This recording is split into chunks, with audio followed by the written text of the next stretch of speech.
Si nosotros aparecemos en nuestras actas de nacimiento como costarricenses, es porque hay un documento, hay una escritura que así lo prueba. Pues en relación con la literatura costarricense podríamos decir que hay también documentos que probarían lo que podríamos llamar el acta de nacimiento, no solamente de la literatura costarricense como identidad, sino también hasta de un primer imaginario de cómo debemos ser representados los costarricenses en esa literatura. De ahí la importancia de lo que se ha llamado la polémica, el nacionalismo en literatura.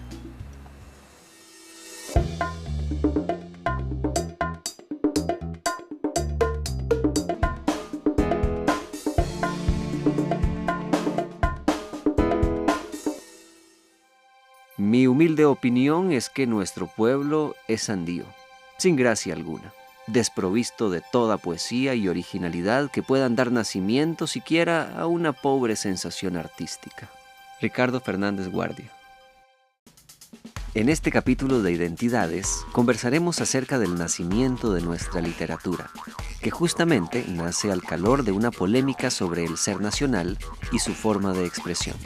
Para abordar el tema contamos con la participación de Mijaíl Mondol López, licenciado en Filología Española de la Universidad de Costa Rica, quien junto a Pablo Rojas elabora una investigación que nos lleva a desentrañar una arista más de nuestra identidad. ¿Qué sucedió en Costa Rica cuando en 1894 se publica el primer libro de cuentos, Hojarasca, de Ricardo Fernández Guardia? Y lo leyó Carlos Gallini. Sonia, efectivamente, alrededor de 1894 se produce, como bien señala usted, una discusión en torno a un libro de cuentos titulado Hojarasca de Ricardo Fernández Guardia. Lo que critica básicamente del texto de Ricardo Fernández Guardia es que no utiliza modelos nacionales, no utiliza personajes nacionales, no utiliza espacios nacionales y no utiliza un lenguaje nacional. Entonces es muy interesante porque si lo vemos desde cierta perspectiva podríamos decir que Carlos Gallini sabe de alguna manera qué es entonces lo nacional.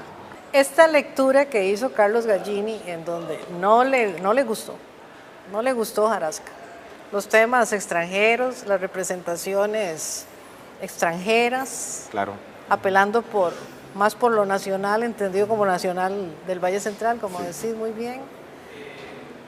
Más o menos, ¿cuántas respuestas tuvo esta carta de Gallini para que hablemos como de una polémica? En esta polémica participan otros intelectuales como Benjamín Céspedes, participa también Magón en un momento, Genaro Cardona, y parece que hay Ricardo Fernández Guardia dice que hay un séquito, y así lo nombra, un séquito, una postura de varios intelectuales que precisamente defienden la tesis de Carlos Gallini. Entonces, no es solamente Carlos Gallini, ¿verdad? Es decir, no es solamente el lector Carlos Gallini, sino que hay una lectura consensuada, hay una lectura social, hay un rumor social acerca de lo que debe ser la literatura nacional. En otras palabras, Carlos Gallini parte de un presupuesto, de una implicación que ya estaba de alguna manera formulada. Se comprende sin esfuerzo que de una griega de la antigüedad, dotada de esa hermosura espléndida y severa que ya no existe, se pudiera hacer una Venus de Milo. De una parisiense graciosa y delicada pudo nacer la Diana de Judó. Pero vive Dios, que con una india de Pacaca solo se puede hacer otra india de Pacaca. Ricardo Fernández Guardia. Este planteamiento despierta en el marco de los años 1894 y 1900 la publicación de una serie de artículos, cartas y comentarios periodísticos en el que los principales intelectuales, académicos y lectores liberales de la época polemizan sobre las posibilidades de existencia de una literatura nacional. Fernández Guardia era escritor, político y diplomático costarricense. Don Ricardo pasó 5 años en Francia, estancia que, indudablemente, influyó en su formación intelectual, la cual, particularmente, se caracterizó por un fuerte sesgo europeizante. A los 27 años publicó Hojarasca, el cual dio origen a la polémica que opuso, por un lado, a nacionalistas, representados por Carlos Gallini, y por otro lado, a europeizados e hispanistas.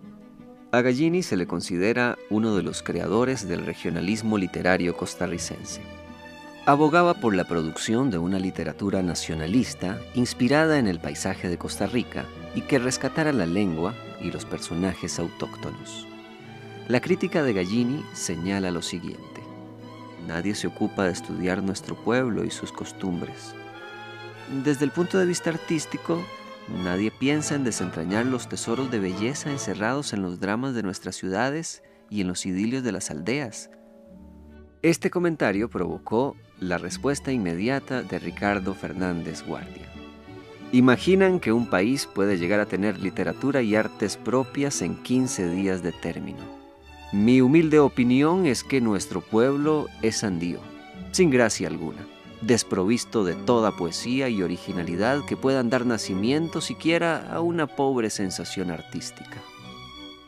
Fernández Guardia se contenta con afirmar esa oposición entre lo que él considera civilización, Europa, y la barbarie, América, y de ella las imposibilidades que señala en relación con nuestro pueblo y con lo que en él y por él se produzca, sobre todo en el orden literario.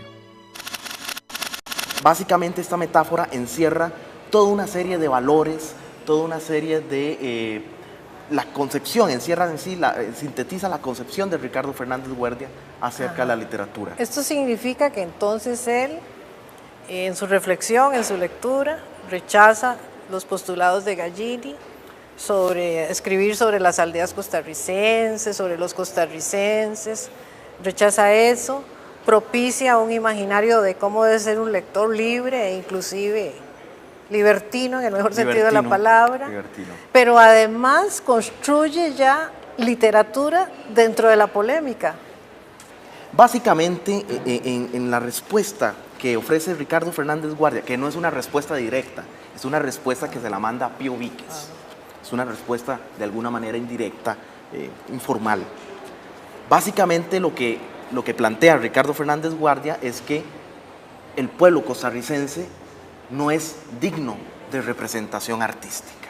Es decir, que nuestras costumbres, nuestros espacios nacionales no tienen potencialidad artística. O sea, es imposible hacer arte, literatura con lo americano, que es lo indígena. Exactamente. Entonces veamos que esta metáfora tiene un sistema de exclusión bastante complejo, ¿verdad? Y que marcó para siempre la identidad, cómo nos imaginamos los costarricenses y cómo imaginamos nuestra literatura. Exacto. La primera publicación que hubo en Costa Rica, que circula en el mercado, el libro de cuentos Hojarasca, produjo una gran tensión, lo que se llamó luego la polémica sobre el nacionalismo en literatura.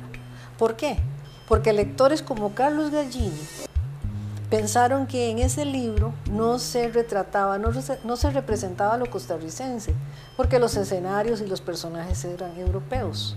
En tanto que su autor, Ricardo Fernández Guardia, pensaba que en primer lugar a un artista no hay que imponerle los temas, y en segundo lugar, algo que dolió muchísimo y que tal vez todavía nos duela, fue que él dijo que en Costa Rica no había ningún solo tema digno de ser llevado a la literatura. ¿Hay alguna reflexión más objetiva sobre por qué los sujetos costarricenses y a lo mejor latinoamericanos hemos optado por la exclusión del abuelo indígena, como diría Rojas Mix? Sí, claro, hay una importante teoría de un ámbito de estudios que se llama la sociocrítica, que tiene un concepto muy particular, se llama sujeto, ¿verdad? Estamos hablando de sujetos, de representaciones, sí. Sujeto cultural colonizado, básicamente es sujeto cultural colonial, pero aquí podríamos trabajar con el término de colonizado. Básicamente lo que explica esta teoría es cómo la historia americana, la historia latinoamericana, tiene un hecho histórico específico, el cual es la conquista y colonización española. Lamentablemente esto no se estudia cuando estudiamos los procesos de identidad nacional.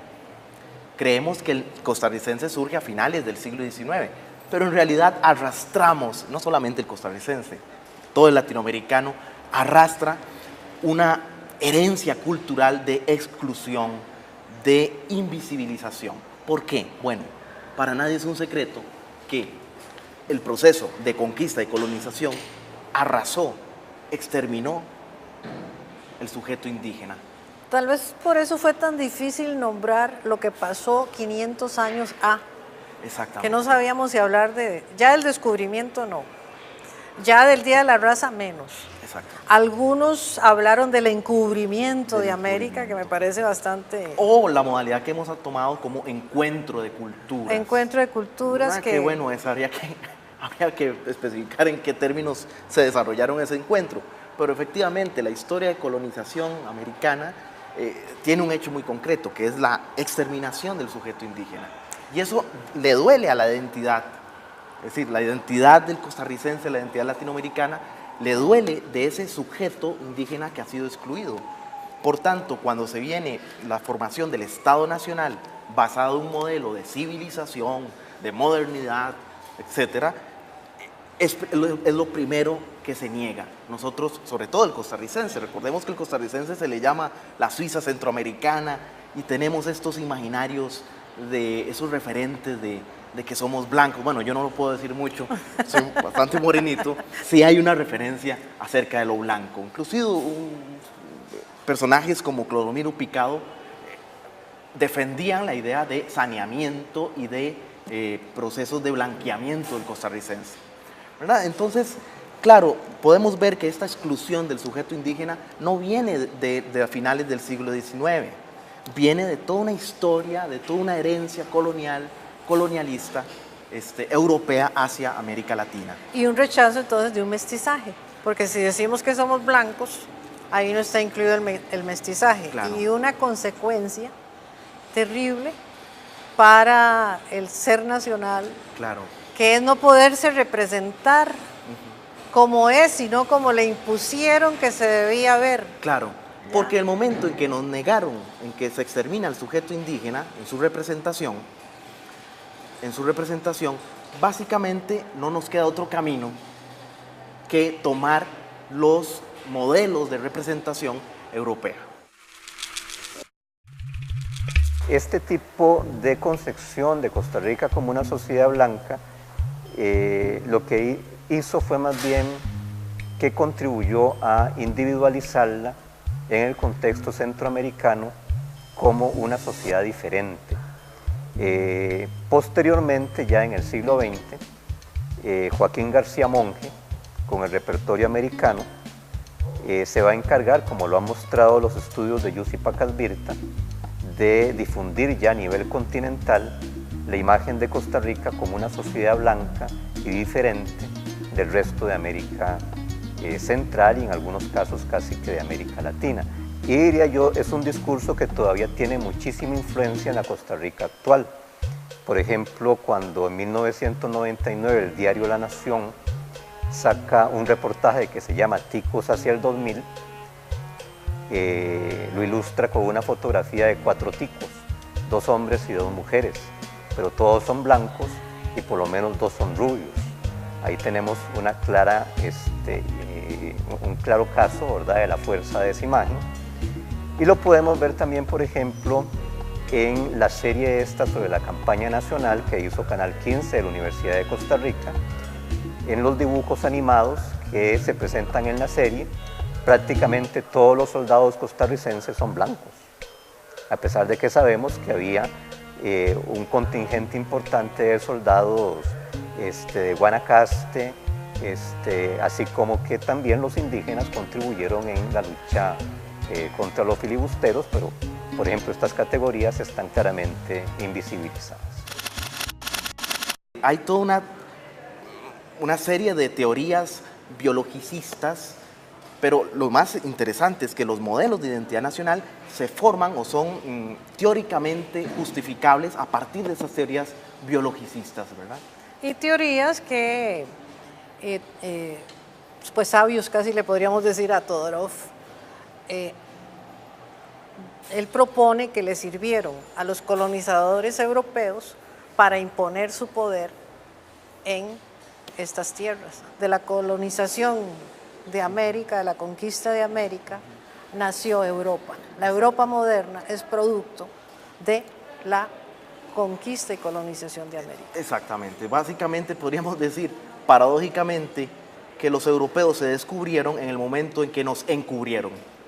¿Verdad? Esa es un poco la relación. Lo cual revelaría que la identificación en realidad no es una esencia, sino una construcción histórica en la que la literatura forma parte, es una construcción dinámica y además es un sistema de enmascaramientos, no de un enmascaramiento, sino de enmascaramientos. Por tanto, hablamos en realidad de identidades.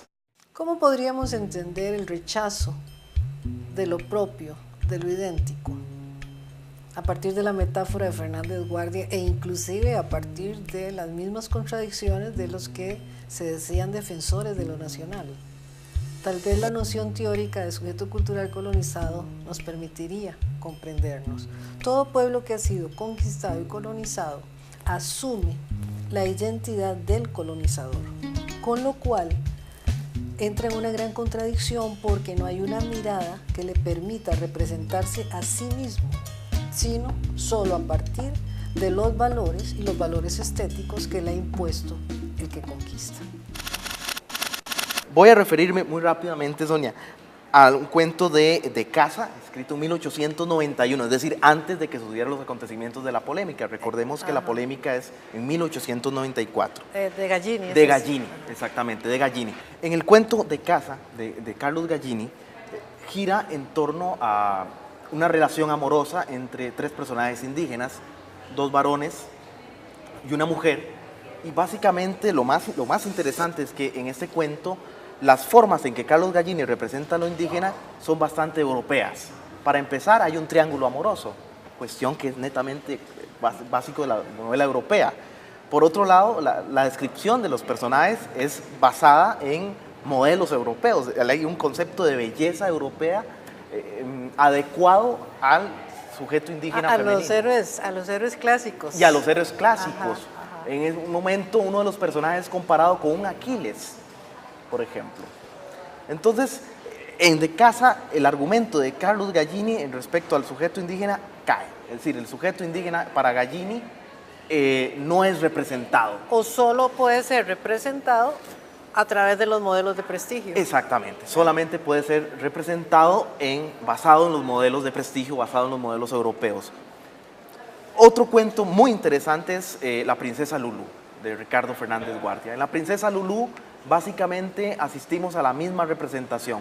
Recordemos que Ricardo Fernández Guardia defendía la tesis de que los personajes deberían ser, pueden ocupar espacios europeos o pueden ocupar características europeas. La princesa Lulú es aquí bella, blanca, es el paradigma de belleza, paradigma de civilización y además es transformada. Porque ella no era princesa al principio. Era costurera. Era una costurera de los barrios marginales de París que da su belleza extrema. O sea, ya de por sí, por ser parisina, ya es bella. Ya es bella, exactamente. Ahí no hay transformación, es bella. Pero es tomada por un pintor francés, Carlos Bouet. Otra vez aquí como otra vez la representación es tomada por este pintor, la retrata, y un ruso, un príncipe ruso, el príncipe ruso Sabino, termina casándose con ella. Porque vio la representación estética de ella. Vio la representación estética. ¿Cómo le puso al cuadro? La ninfa, y es la ninfa del riachuelo. La ninfa Es decir, veamos aquí cómo la princesa, Luisa Lambert, este personaje, está mediado también por un referente europeo pictórico. Nada nos cuesta hacer la diferencia entre, vamos a ver, hay una gran semejanza entre la ninfa y el riachuelo y la descripción que hacen de este personaje con, por ejemplo, la Venus de Milo. Sí, porque tenían la belleza ideal, dice Tenían la belleza ideal, exactamente. Tenían la belleza ideal. Entonces, de alguna manera, este cuento de la princesa Lulú está jugando con la metáfora. Mijail, hay un cuento cuyo título se postula como una pregunta. Una pregunta que implica un diagnóstico, porque el cuento se llama Neurosis. Neurosis, sí. Sí, es un cuento, si no me equivoco, de Ricardo. De Ricardo Fernández de Guardia. Ricardo, sí.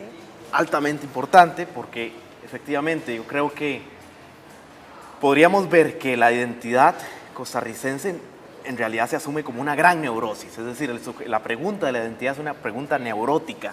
No sabemos cómo representarnos y no sabemos a qué modelos de representación fijarnos.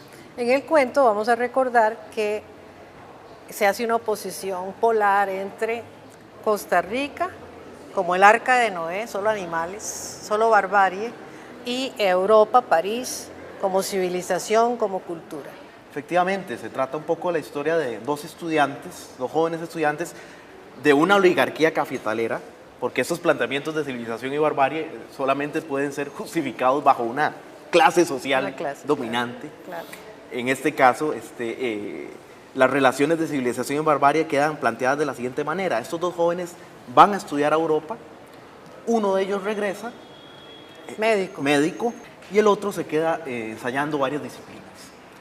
Regresa, en un momento del cuento se reencuentran los dos amigos y el médico observa que su amigo está totalmente cambiado, ¿verdad? Y este médico lo justifica porque al ser Costa Rica una barbarie, su amigo jamás logra insertarse nuevamente a la cultura nacional. Hay una transformación a la inversa. Si allá en París era casi un dandy, había optado por varias artes, tenía la vida, se viene a nuestro país a morir.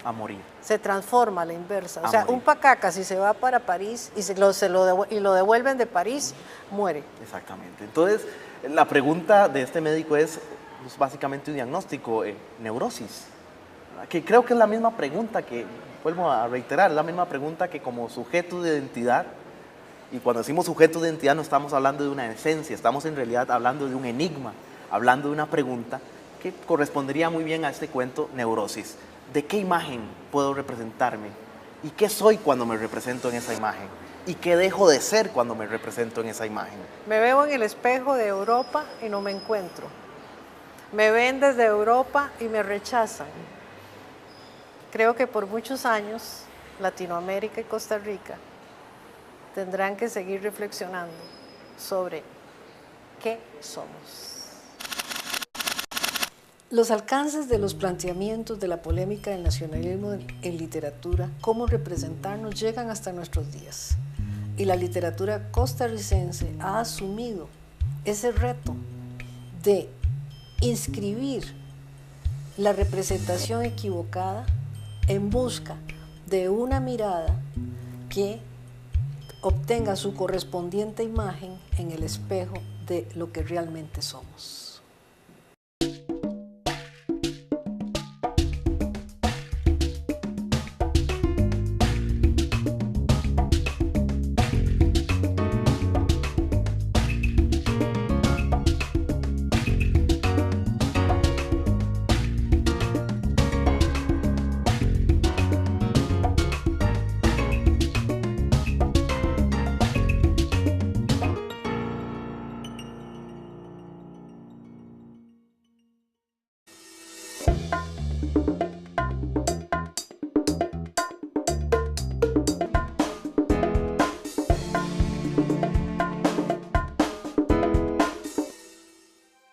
Mi humilde opinión es que nuestro pueblo es sandío, sin gracia alguna, desprovisto de toda poesía y originalidad que puedan dar nacimiento siquiera a una pobre sensación artística. Ricardo Fernández Guardia. En este capítulo de Identidades conversaremos acerca del nacimiento de nuestra literatura, que justamente nace al calor de una polémica sobre el ser nacional y su forma de expresión. Para abordar el tema contamos con la participación de Mijaíl Mondol López, licenciado en Filología Española de la Universidad de Costa Rica, quien junto a Pablo Rojas elabora una investigación que nos lleva a desentrañar una arista más de nuestra identidad. ¿Qué sucedió en Costa Rica cuando en 1894 se publica el primer libro de cuentos, Hojarasca, de Ricardo Fernández Guardia? Y lo leyó Carlos Gallini. Sonia, efectivamente, alrededor de 1894 se produce, como bien señala usted, una discusión en torno a un libro de cuentos titulado Hojarasca de Ricardo Fernández Guardia.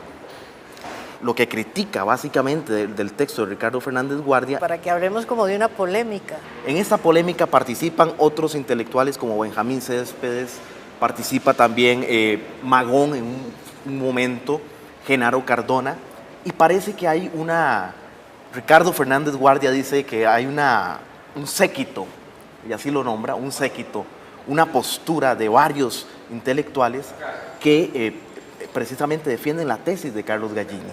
Entonces, no es solamente Carlos Gallini, ¿verdad? Es decir, no es solamente el lector Carlos Gallini, sino que hay una lectura consensuada, hay una lectura social, hay un rumor social acerca de lo que debe ser la literatura nacional. En otras palabras, si nosotros aparecemos en nuestras actas de nacimiento como costarricenses, es porque hay un documento, hay una escritura que sí lo prueba. Pues en relación con la literatura costarricense podríamos decir que hay también documentos que probarían lo que podríamos llamar el acta de nacimiento, no solamente de la literatura costarricense como identidad, sino también hasta de un primer imaginario de cómo debemos ser representados los costarricenses en esa literatura. De ahí la importancia de lo que se ha llamado la polémica, el nacionalismo en literatura. Es que no utiliza modelos nacionales, no utiliza personajes nacionales, no utiliza espacios nacionales y no utiliza un lenguaje nacional. Entonces es muy interesante porque si lo vemos desde cierta perspectiva podríamos decir que Carlos Gallini él sabe de alguna manera qué es entonces lo nacional. Esta lectura que hizo Carlos Gallini, en donde no le gustó Hojarasca, los temas extranjeros, las representaciones extranjeras, Claro. apelando más por lo nacional, entendido como nacional del Valle Central, como decís muy bien. Más o menos, ¿cuántas respuestas tuvo esta carta de Gallini?